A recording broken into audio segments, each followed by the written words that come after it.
വാഹനത്തിൻ്റെ ടയറിൻ്റെ സൈഡുകളിലായിട്ട് കുറേ മാർക്കിങ്സ് കൊടുത്തേക്കുന്നത് നിങ്ങൾ കണ്ടിട്ടുണ്ടോ? ഇത് വാഹനത്തിൻ്റെ ടയറിൻ്റെ മെഷർമെൻറ്റ്സ് ആണ്. ഇത് എങ്ങനെ നമുക്ക് കണ്ടുപിടിക്കാം എന്നാണ് ഈ വീഡിയോയിലൂടെ പറയാൻ പോകുന്നത്.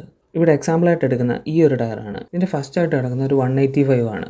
ഈ 185 എന്ന് പറയുന്നത് വാഹനത്തിൻ്റെ വീലിൻ്റെ വിഡ്ത്താണ്. ഇത് മില്ലിമീറ്ററിലാണ് കൊടുത്തേക്കുന്നത്. അടുത്തതായി കിടക്കുന്നത് ആസ്പെക്ട് റേഷ്യോ ആണ്. ടയറിൻ്റെ വിഡ്ത്തിൻ്റെ 65% ആണ് ടയറിൻ്റെ സൈഡ് വാളിൻ്റെ ഹൈറ്റ് ആയിട്ട് വരുന്നത്.